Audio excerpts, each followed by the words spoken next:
안녕하세요. 책 읽어주는 꿀잠 DJ입니다. 잘 지내셨죠? 오늘은 여러분들이 가장 많이 기다려주시고 사랑해주시는 레드먼드의 앤 가지고 왔어요. 지난 시간에 이어서 앤이 편지를 받은 그 부분부터 읽어드리도록 하겠습니다. 처음 해온 6통의 편지는 제인 앤드루스, 루비 길리스, 다이애나 베리, 마릴라 아주머니, 린드 부인, 데이비로부터 온 것들이었다. 제인의 편지는 인쇄한 것처럼 T자에는 정확하게 줄이 그어져 있고 I자에는 빠뜨리지 않고 점이 찍혀 있었지만 재미있는 내용은 하나도 없었다. 앤이 궁금해하는 학교 얘기는 단 한 줄도 없었을 뿐만 아니라 앤이 편지로 물어본 질문에 대한 답도 없었다.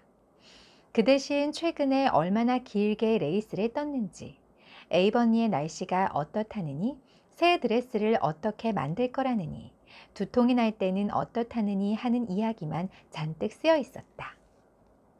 루비 길리스의 편지는 아주 감상적으로 앤이 없어서 얼마나 서운한지 모르며 모두들 앤을 그리워하고 있다고 쓰여 있었다.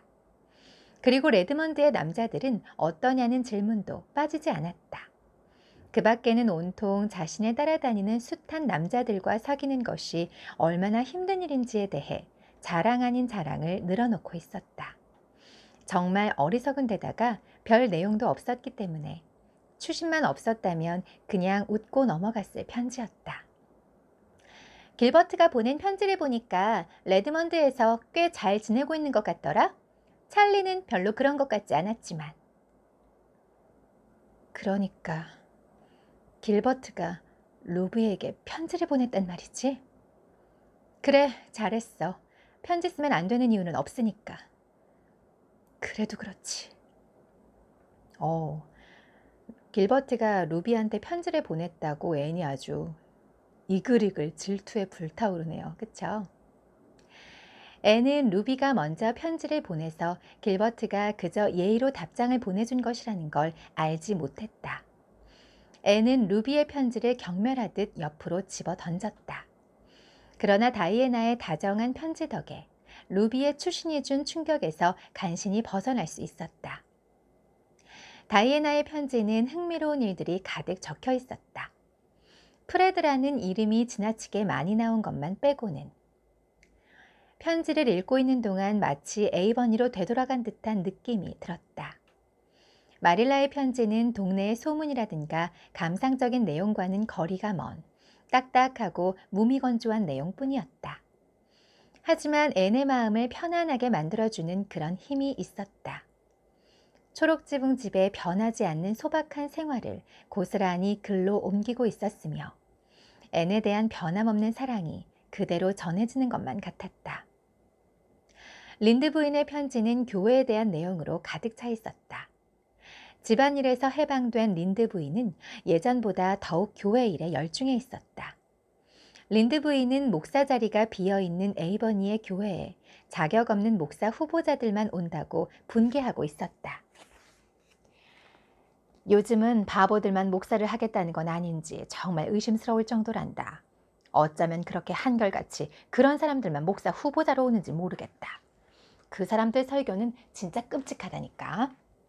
설교의 절반은 사실이 아닐 뿐만 아니라 교리같이 들리지도 않는다니까. 지금 와 있는 사람은 그 가운데에서도 최악이란다. 성경 구절을 인용하면서 전혀 상관없는 이야기만 늘어놓는다니까. 그뿐이 아니야. 이교도라도 모두 다 지옥에 떨어지지는 않는다고 생각한다지 뭐니. 맙소사. 그렇다면 그동안 외국인들을 전도하기 위해 우리가 쓸데없이 돈을 썼다는 얘기가 아니니? 기가 차서 말이 안 나올 정도야. 지난 일요일 밤에는 다음 일요일에 물에 뜨는 도끼에 대해 설교를 하겠다고 하더라. 난 설교란 성경에 있는 내용으로 해야지 사람들한테 관심이나 끌려는 내용은 문제가 있다고 본다. 목사의 설교가 성경에 있는 말로 부족하다면 정말 큰일이지 않겠니? 앤, 네가 다니는 교회는 어떠냐? 예배에는 빠지지 말고 참석하도록 하려무나. 아무래도 집을 떠나면 교회에 나가는 일을 소홀히 하게 되기 마련이란다. 그 점에 있어서는 특히 대학생들이 큰 죄를 짓고 있다고 생각한다. 대학생들은 대부분 일요일에도 공부를 한다는 말을 들었어. 너는 그렇게 하지 않기를 바란다. 앤, 네가 어떻게 자랐는지를 잊어서는 안 된다. 그리고 친구를 사귈 때도 신중해야만 해. 대학에는 이상한 사람들도 많이 있을 테니 말이다. 그런 사람들은 겉보기에는 하얗게 칠한 무덤 같지만 속은 이빨을 드러낸 늑대와 같다는 걸 명심해야 한단다. 같이 간 사람들 말고 젊은 남자들과는 사귀지 않는 편이 좋을 거야. 참, 목사님이 집에 찾아왔을 때의 일을 잊어버릴 뻔했다. 그렇게 우스꽝스러운 일은 처음이었어. 마릴라에게 앤이 있었으면 얼마나 웃었을까라고 말했을 정도란다. 마릴라까지 웃었으니 어떤 상황인지 알만하지? 목사님은 다리가 휜 데다가 키가 작고 뚱뚱한 사람이야. 그런데 해리슨 씨네 돼지가, 그 몸집이 커다랗고 늙은 돼지가 그때 길을 잘못 들었는지 뒷마당으로 들어와서 우리도 모르는 사이에 뒷문으로 들어와 있었나 봐. 그런데 그때 그 문으로 목사님이 들어오신 거야. 돼지는 빠져나가려고 미친 듯이 이리저리 뛰어다녔지만 도망칠 곳이라고는 목사님의 휘어진 다리 사이밖에 없었어. 돼지가 그대로 돌진했는데 돼지는 크고 목사님은 작다 보니 빠져나가기는커녕 그대로 목사님을 태우고 달아난 거야. 마릴라와 내가 문 앞까지 가보니 모자와 지팡이가 바닥에 뒹굴고 있더구나. 그때 목사님 모습은 아마 평생 잊히지 않을 거야. 돼지도 무척 많이 놀랐겠지? 성경에 나오는 가파른 길을 뛰어내려가 바다로 뛰어들어간 돼지 이야기를 읽을 때마다 해리슨 신의 돼지가 목사님을 태우고 도망갔던 일이 저절로 떠오르곤 한단다. 그 돼지는 아마도 가슴이 아니라 등에 악마가 붙은 것으로 생각했을 거야. 쌍둥이가 그 광경을 보지 못해 정말 다행이지 뭐니? 목사님의 그런 우스꽝스러운 모습을 봐서 좋을 게 없으니까 말이야. 시냇가까지 가서야 목사님은 떨어진 건지 뛰어내린 건지 돼지 등에서 내렸고 그 돼지는 그대로 물속으로 뛰어들어 숲속으로 도망가 버리고 말았단다. 마릴라와 내가 급히 달려가 목사님을 부축한 뒤 옷을 털어드렸어. 다친 곳은 없었지만 화가 많이 난 모양이더라. 우리 집 돼지도 아니고 우리 역시 그 돼지 때문에 여름 내내 고생했다고 말했지만 목사님은 그래도 그 일의 책임이 우리한테 있다고 생각하는 것 같았어. 어쩌자고 목사님은 그때 뒷문으로 들어온 걸까? 저번에 계시던 앨런 목사님은 그러신 적이 없는데 말이야. 그분 같은 목사님은 다시는 만나지 못할 것 같아. 어쨌든 나쁜 일이 있으면 좋은 일도 있다고 그 뒤로 그 돼지는 보이지 않는단다. 앞으로도 그럴 것 같구나. 에이번니는 별다른 일 없이 조용하기만 하단다. 초록지붕집도 생각했던 것만큼 쓸쓸하지는 않아. 이번 겨울에는 조각 이불을 하나 만들어 볼까 한다. 사일러스 슬론 부인이 정말 멋있는 사과 잎 모양 본을 가지고 있어서 말이야. 심심하다 싶으면 조카가 보내주는 보스턴 신문의 살인범 공판 기사를 읽고 있단다. 그런 건 이제까지 한 번도 읽어본 적이 없는데 정말 재미있더구나. 미국은 정말 무서운 곳인 것 같더라. 그런 곳에는 절대로 갈 생각을 하면 안 된다. 앤, 요즘은 젊은 여자들이 여기저기 여행을 다닌다니 정말 두려운 일이야. 욥기에 나온 것처럼 곳곳을 떠돌아다니는 악마가 생각난단다.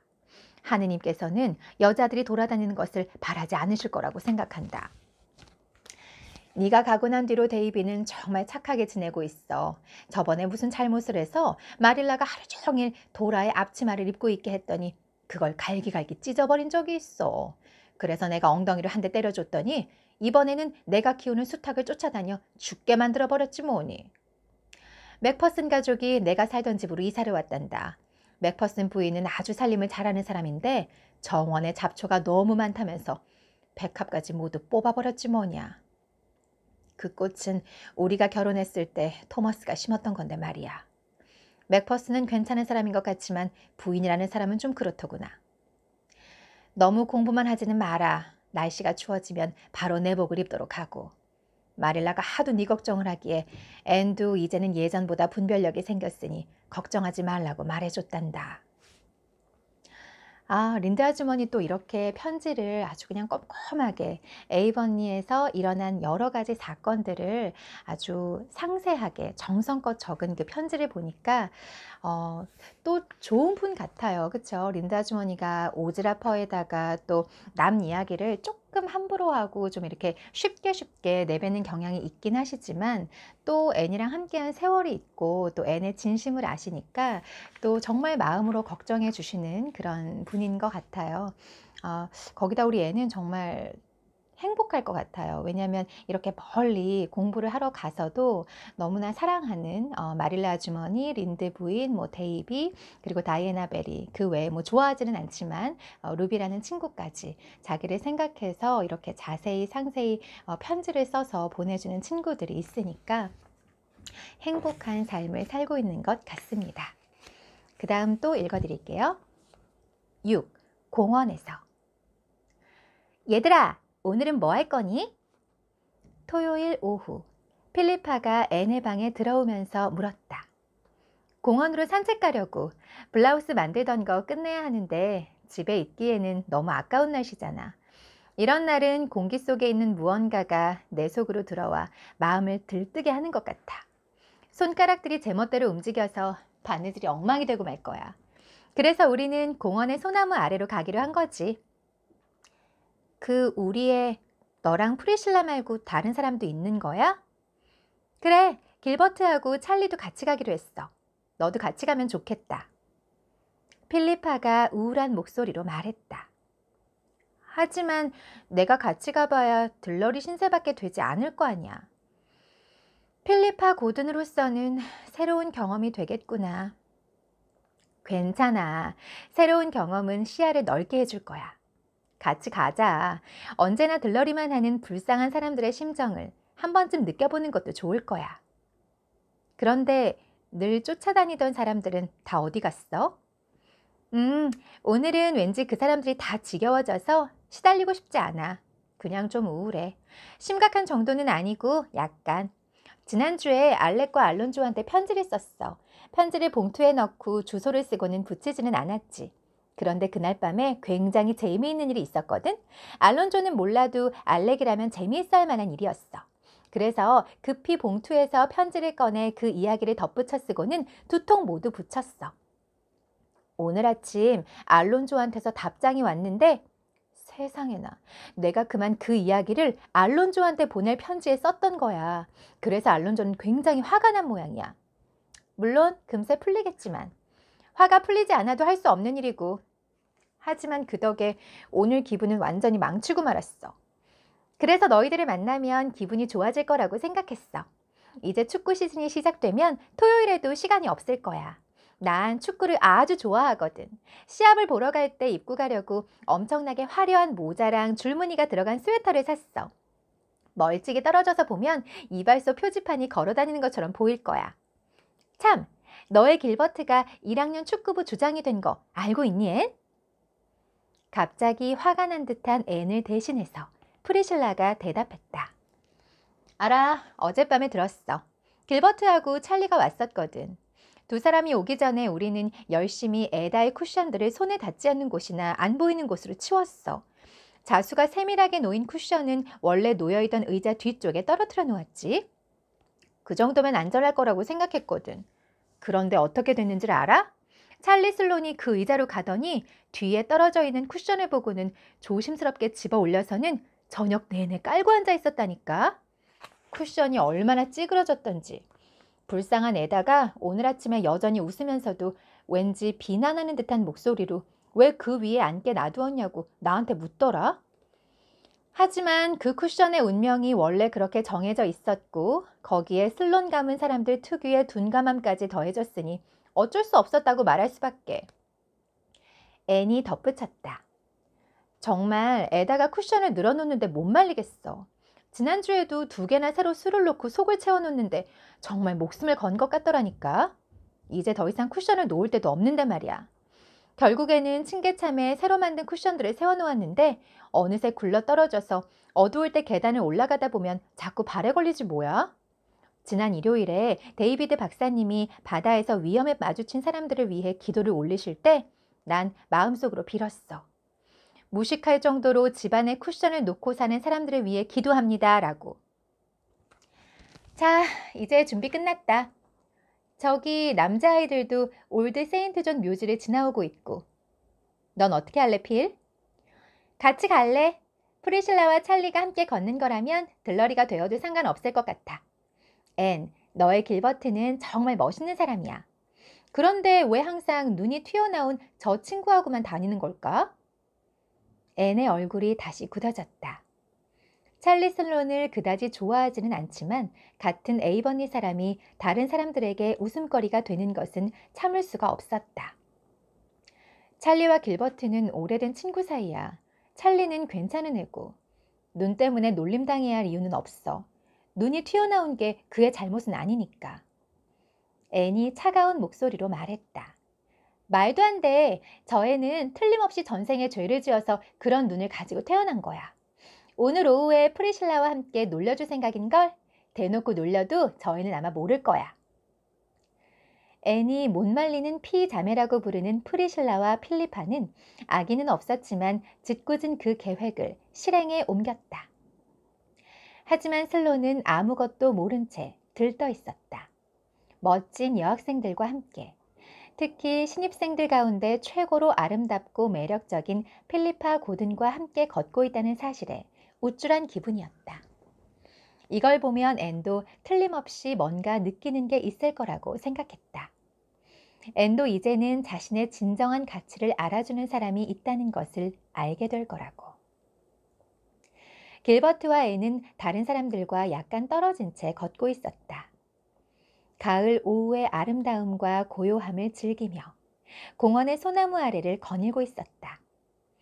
그 길은 항구로 이어지는 오솔길이었다. 이곳의 침묵은 기도하는 것 같지 않아? 소나무는 정말 좋아. 온갖 시대의 이야기들을 뿌리에 깊이 내린 채 꼿꼿이 서 있는 것 같아서. 이따금 여기 와서 소나무들과 대화하다 보면 마음이 편안해지곤 해. 정말 나를 행복하게 만들어주는 곳이야. 앤이 햇살이 빛나는 하늘을 올려다보며 말했다. 산속에서 고독이 갑자기 밀려오네. 성스러운 마법에 걸려 세차게 부는 바람에 떨어지는 소나무 잎처럼 근심도 사라지리. 길버트가 읊조렸다. 소나무들은 우리의 작은 야망을 별것 아닌 것처럼 만드는 것 같지? 난 언젠가 슬픈 일이 생기면 여기 와서 위로를 받을 거야. 앤이 꿈꾸듯이 말했다. 난 네가 그렇게 슬퍼할 일이 없기를 바랄 뿐이야. 길버트가 말했다. 길버트는 옆에 있는 생기 넘치고 활발한 앤을 도저히 슬픔과 연관지어 생각할 수가 없었다. 높이 날아오를수록 더 깊은 곳으로 떨어질 수 있다는 것을, 기쁨이 클수록 더욱 날카로운 고통을 느낄 수 있다는 것을 길버트는 모르고 있었다. 하지만 그런 일은 반드시 있을 거야. 언제일지는 몰라도. 지금은 입술에 영광이라는 잔이 닿아 있지만 언젠가는 반드시 쓴맛을 보게 될 거야. 그건 모든 잔에 들어있는 거니까. 나도 언젠가는 그 맛을 보게 되겠지. 그 순간에 내가 강하고 용감했으면 좋겠어. 그리고 그 일이 내 잘못으로 일어난 것이 아니기를 바랄 뿐이야. 지난 일요일 저녁에 데이비드 박사님이 하신 말씀 기억나? 하느님께서 주신 슬픔에는 위로와 힘이 함께하지만 우리의 어리석음이나 사악함으로 인한 슬픔은 견디기 어려울 거라고 하셨잖아. 아니야, 이런 근사한 날에 슬픔에 대한 이야기 같은 건 하면 안 돼. 오늘은 순수한 삶의 기쁨이 뭔지를 보여주는 날 같지? 앤이 생각에 잠기며 말했다. 길버트는 위험 경고를 하는 듯한 목소리로 말했다. 할 수만 있다면 네 인생에 행복과 기쁨을 제외한 다른 어떤 것도 다가가지 못하게 하고 싶어. 너무 멋있죠? 다시 읽어도 될까요? 길버트가 위험 경고를 하는 듯한, 그러니까 막 눈을 아주 그냥 부리부리하게 뜨고 자기가 막 모든 그 행복과 기쁨을 제외한 안 좋은 거라는 안 좋은 거는 다 앤에게 다가가지 못하게 막아서는 듯한 그런 그 눈빛과 동작으로 얘기를 했겠죠. 길버트는 위험 경고를 하는 듯한 목소리로 말했다. 할 수만 있다면 네 인생에 행복과 기쁨을 제외한 다른 어떤 것도 다가가지 못하게 하고 싶어. 너무 멋있어. 앤이 재빨리 말했다. 그건 그다지 좋은 생각인 것 같지 않은데? 인생은 시련과 슬픔을 통해 발전하는 거라고 생각해. 물론 우리가 그 사실을 인정하는 건 자신의 상황이 아주 편안할 때뿐이겠지만. 어서 가자. 저기 천막 있는 데서 모두들 기다리고 있잖아.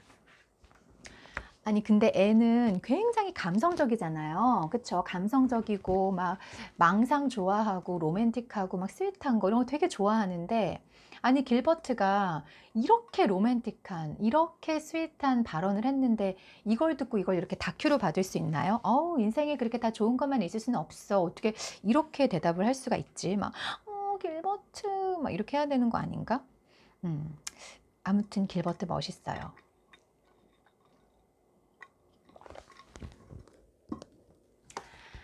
모두들 작은 천막 속에 앉아 가을 해가 불꽃 같은 짙은 붉은 빛에 연한 금빛이 어우러지며 지는 모습을 바라보았다.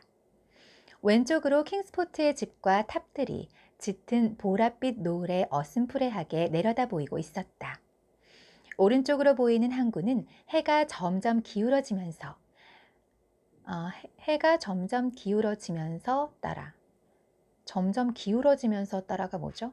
해가 점점 기울어지면서 따라 장밋빛과 구릿빛으로 물들어가고 있었다. 그들 앞에는 은회색으로 반짝거리며 빛나는 비단 같은 바다가 펼쳐져 있었다. 그 너머로 깨끗이 깎아낸 것 같은 윌리엄즈 섬이 무서운 불도그처럼 도시를 지켜주는 듯 안개 속에서 희미하게 모습을 드러내고 있었다.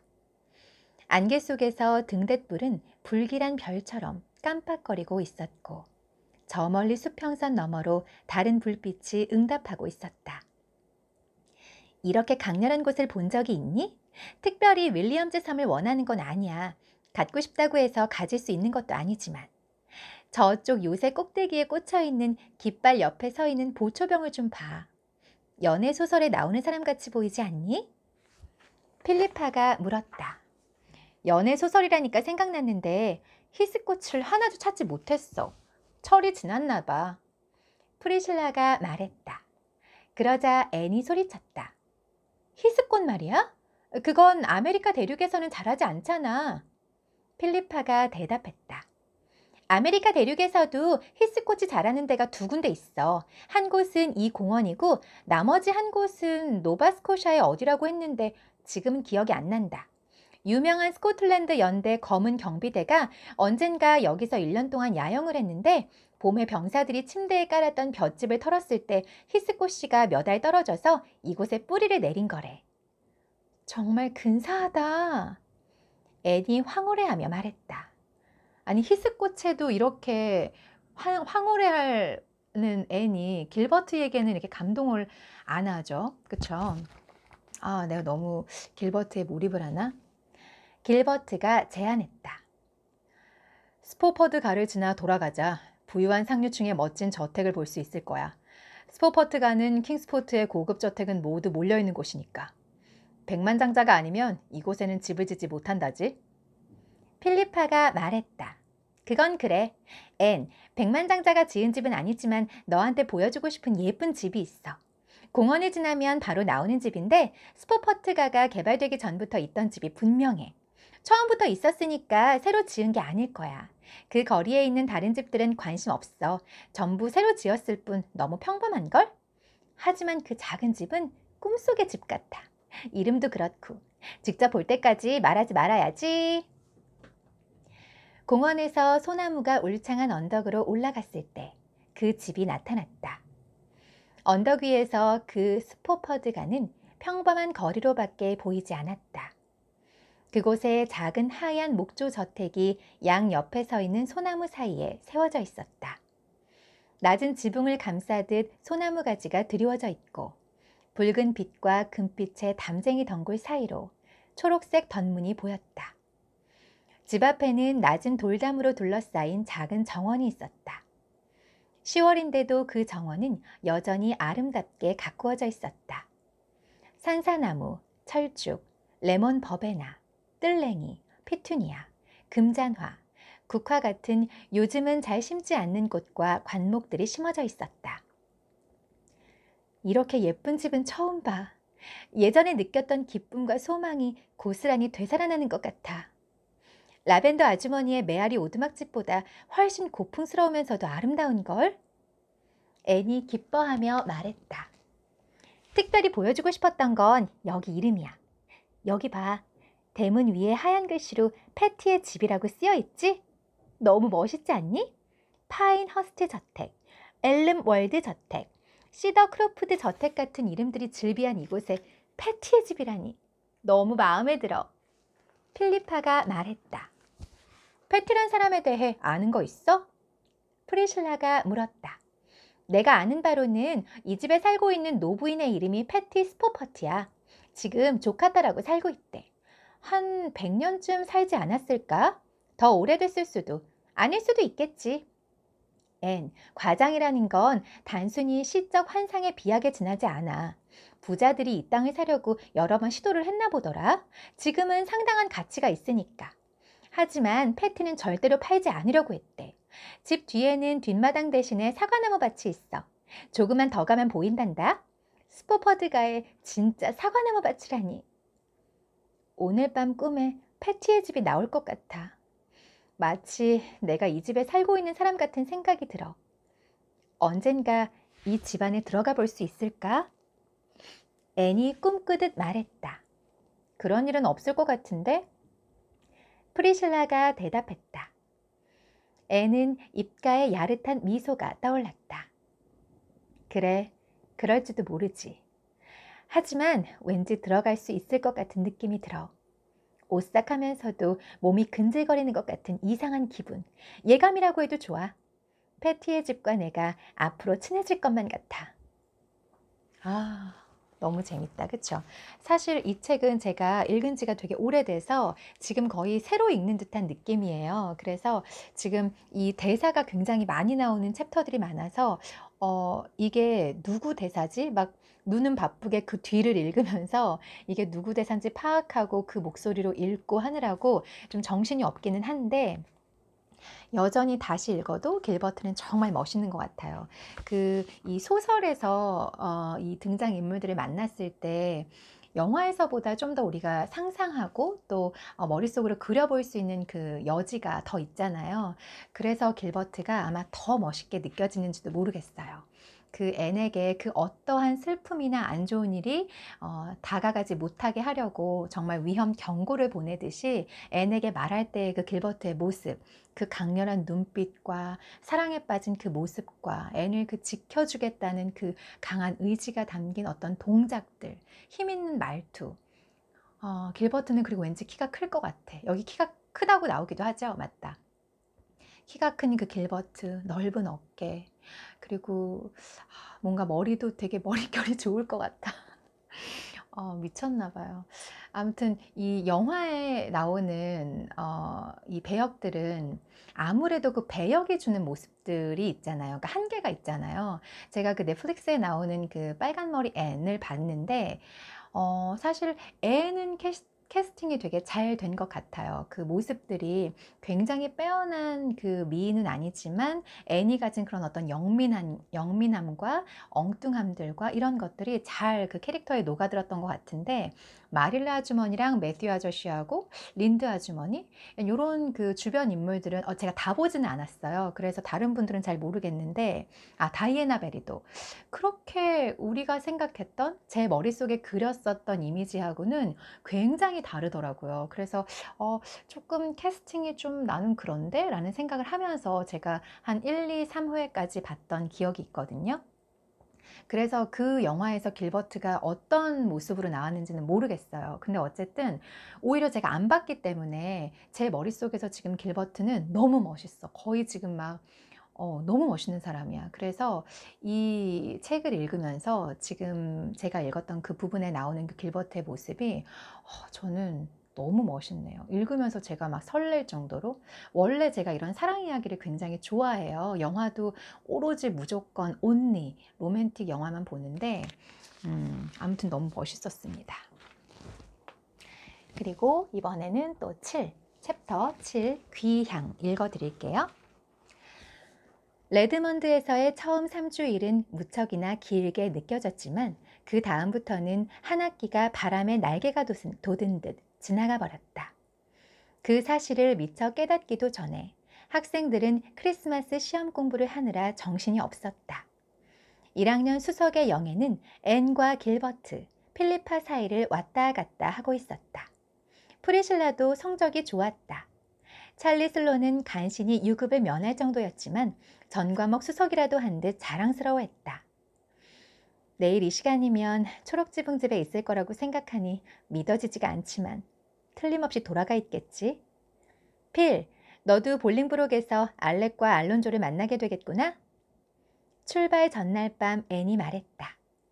필리파가 초콜릿을 깨물며 대답했다. 빨리 만나고 싶어. 진짜 좋은 사람들이니까. 방학은 아주 근사하게 보내고 와야지. 계속 춤추고 드라이브하고 떠들썩한 연회를 찾아다니면서 말이야. 앤 여왕님, 평생 용서하지 않을 거야. 방학을 우리 집에서 같이 보내지 않겠다니. 너한테 평생은 사흘이잖아, 필. 날 초대해줘서 얼마나 기쁜지 몰라. 나도 언젠가는 볼링브록에 가보고 싶어.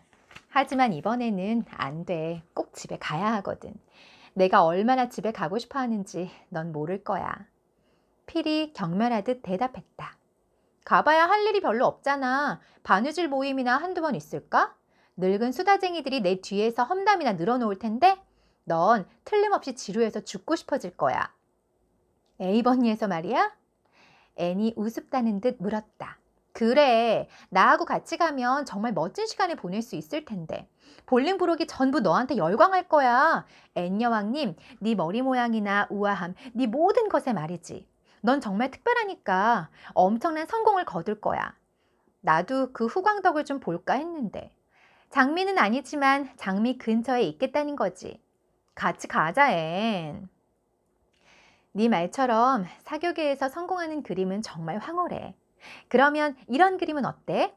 내가 돌아가는 낡은 농장은 예전에는 초록색이었지만 이제는 색이 다 바래버렸단다. 그곳은 잎이 모두 져버린 사과나무밭 사이에 있어. 아래쪽으로는 시냇물이 흐르고 있고 건너편에는 12월의 전나무 숲이 있어. 비와 바람의 손가락이 하프를 연주하는 곳이지. 근처에 있는 연못은 지금은 잿빛으로 물들어 깊은 생각에 잠겨 있을 거야. 집에는 나이 많은 숙녀가 두 분 계셔. 한 분은 키가 크고 말랐고 다른 한 분은 키가 작고 통통하지. 또 쌍둥이가 있는데 한 아이는 완벽한 모범생이고 다른 한 명은 린드 아주머니의 표현을 빌리자면 지독하게 성가신 녀석이야. 현관을 지나 2층으로 올라가면 작은 방이 있는데 오래된 꿈들이 짙게 깔려 있고 커다랗고 푹신한 깃털이불이 깔린 침대가 놓여 있어. 하숙집 침대에 비하면 지나치게 호화스러울 정도지. 어떨 것 같아, 필? 아주 지루하게 들린다. 필이 얼굴을 찡그리며 대답했다. 앤이 부드럽게 말했다. 그래, 아직 세상을 바꿔버리는 힘에 대해서는 이야기하지 않았구나. 필, 그곳에는 사랑이 있단다. 변하지 않는 따뜻한 사랑. 세상 어디에서도 그런 곳은 찾지는 못할 거야. 언제나 나를 기다려주는 사랑이지. 화려하지는 않지만 내 그림도 걸작 같지 않니? 필리파는 조용히 자리에서 일어나 초콜릿 상자를 던져버리고는 앤에게 다가와 다정하게 끌어안았다.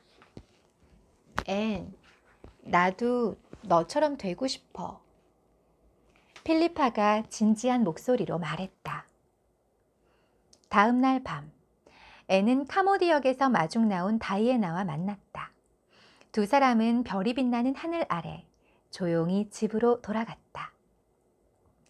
오솔길에 들어서자 축제일 같은 초록지붕집이 보이기 시작했다.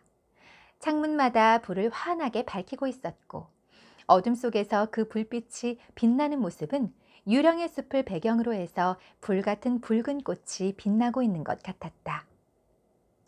정원에는 모닥불이 시원스레 타오르고 있었고 작은 아이들이 그 주위에서 춤을 추고 있는 것이 보였다. 마차가 고목나무 밑으로 들어서자 귀가 찢어질 것 같은 소리가 들렸다. 데이비 말로는 인디언이 전투할 때 지르는 소리래. 이게 누구 얘기지? 앤인 것 같아요. 죄송해요. 마릴라 아주머니인 줄 알았어요. 데이비 말로는 인디언이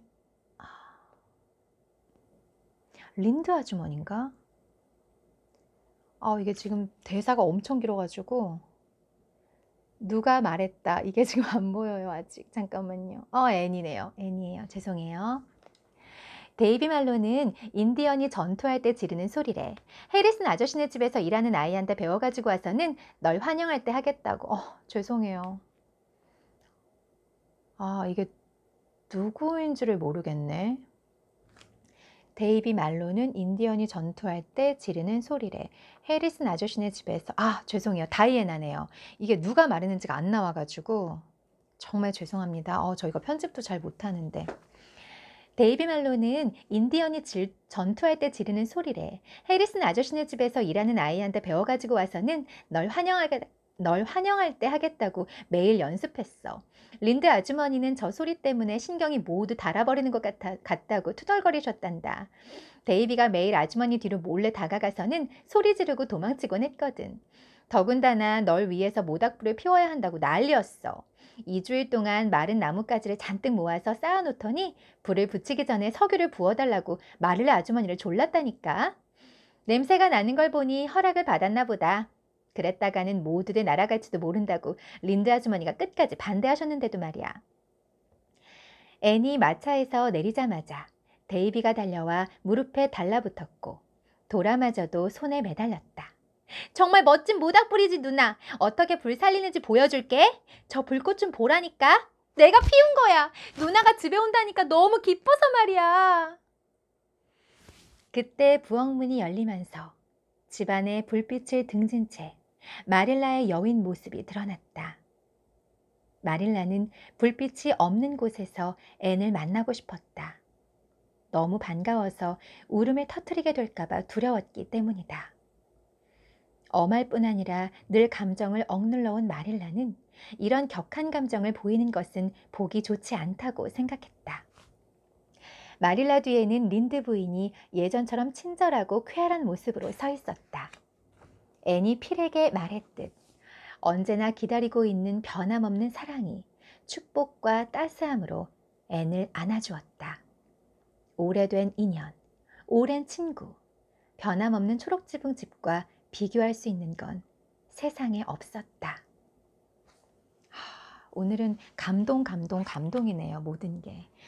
오늘은 여기까지 읽어드리겠고요. 다음 시간에 또 조만간 빨리 레드먼드 앤 가지고 돌아올게요. 막판에 제가 누구 대사인지 헛갈려가지고 빨리 그거를 찾아내지를 못해서 15줄 뒤에 이제 나오나 하고 눈을 막 이렇게 돌렸는데 그 부분이 제가 조금 너무 헤맨 것 같아서 마음이 좀 불편한데 잘 읽도록 할게요. 네, 죄송하고요. 재미있게 들어주셨으면 좋겠습니다. 실수 너무 죄송해요. 감사합니다.